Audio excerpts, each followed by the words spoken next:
qui se pratiquent chez nous, mais qui n'étaient pas déterminés par l'arrêté de 99. Par la suite, on nous a sorti un projet qui ramenait et qui nous diminuait pratiquement les taux de 99. Nous sommes intervenus, nous avons rencontré notre association, l'association Lazassi. Ensemble, nous avons travaillé pendant 2 mois et nous avons porté nos conclusions à la DEA. Ces conclusions aujourd'hui semblent être acceptées. Nous restons sur le commissionnement ancien. OK, mais ce que nous voulons dire, moi je dis, comme vous avez dit tout de suite là, il faudrait simplement que la FANAF attire l'attention des DNA pour leur dire tout simplement qu'il y a une certaine attitude à prendre sur ce marché vis-à-vis des courtiers, des cabinets de courtage ou des courtiers d'une manière générale, professionnelle. Il y a d'abord la professionnalisation. Il faut que ça soit exigé par les compagnies elles-mêmes. Parce que c'est elles qui travaillent avec les courtiers. À la suite de ça, interpeller la DEA, c'est notre tutelle.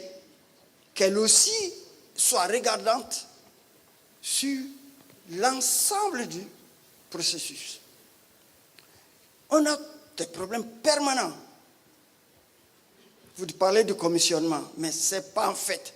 Vous êtes commissionné à temps. Certains parmi nous sont commissionnés à temps par certaines compagnies. Mais d'une manière générale, l'argument qui nous avait été dit, que oui, on n'arrive pas à payer les sinistres parce que les courtiers gardaient nos primes par devers eux, cet argument a été réglé par l'article 13. Mais le reversement des commissions n'est pas encore régulé sur le marché. Ce sont ces choses-là, ces aspects-là. Nous, notre rôle, c'est vous porter l'information. Mais une fois que vous avez, la FANAF, elle aussi, doit mettre de l'ordre autour de dire à ses membres, voilà aujourd'hui ce qui se passe sur le marché, ce n'est pas correct. Et là, les DNA aussi doivent faire l'objet, doivent essayer de voir comment on peut réguler. C'est tout le problème. On veut une pénétration de l'assurance en Afrique, mais si on veut faire une pénétration, il faut mettre le client en confiance. Il ne peut être en confiance que si tout le marché travaille dans le même sens. Merci, M. Kanté. Merci, Kanté. Merci. Aujourd'hui, est-ce que les courtiers établissent les comptes courants avec les compagnies d'assurance? Vous le faites? Oui. Et puis, de toutes les façons, je voudrais tout simplement dire, pour ne pas traîner en longueur sur le problème. Je reviens sur le compte courant. Moi, je vous dis que c'est les DNA.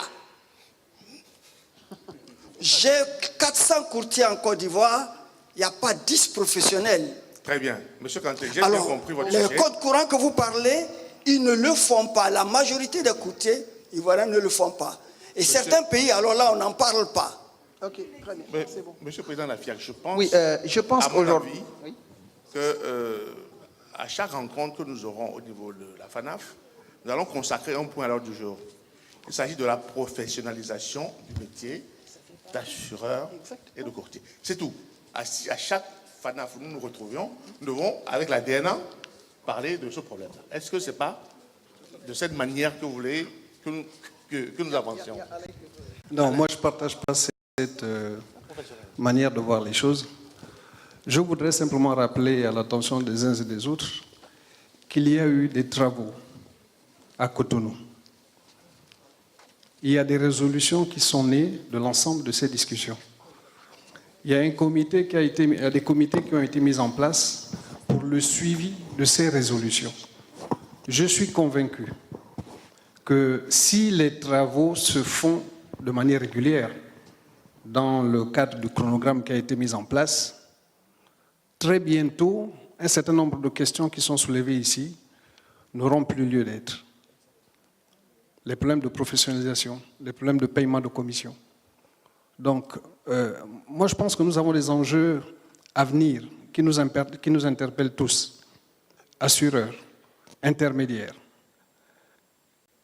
et qui naturellement intéressent les DNA dans la mesure où ce qui nous interpelle vise le développement de nos différentes entreprises d'une part, mais de nos États également.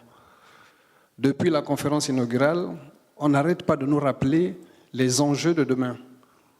Je pense que mieux que de continuer à, passez-moi l'expression, perdre du temps sur des discussions de cette nature qui sont déjà prises en charge dans le cadre des résolutions des travaux de Cotonou, nous devons, par exemple, acter que par rapport aux enjeux à venir, une baisse de commission ne se justifie pas.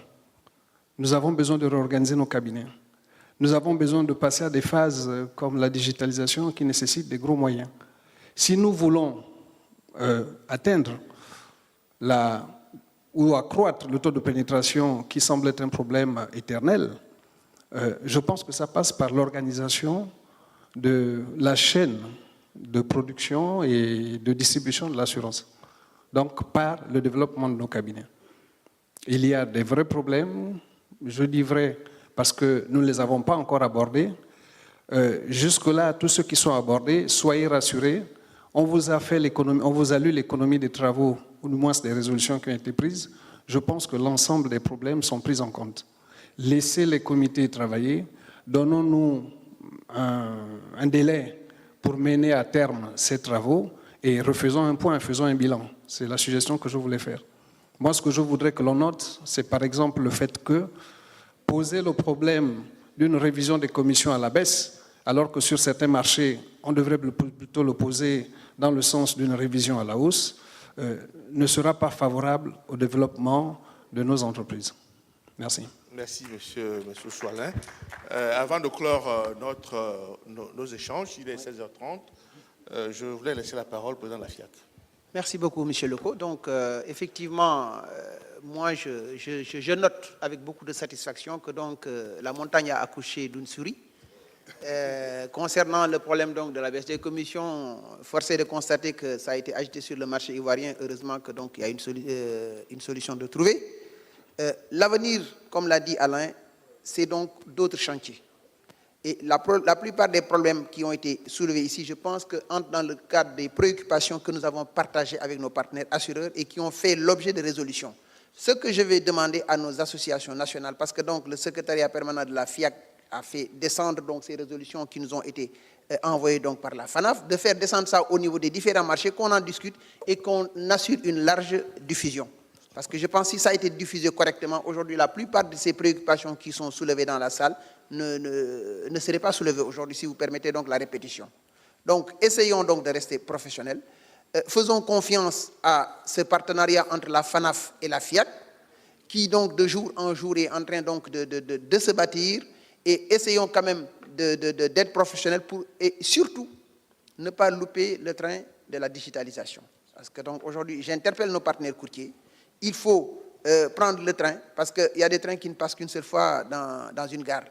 Essayons donc d'être professionnels, de nous adapter aux nouvelles technologies, booster davantage le chiffre d'affaires au niveau de nos différents marchés et convaincre nos parties assureurs et les régulateurs que sans les courtiers, on ne peut pas atteindre quand même les objectifs fixés en termes de taux de pénétration. Voilà ce que je voulais dire. Merci, M. Sherba.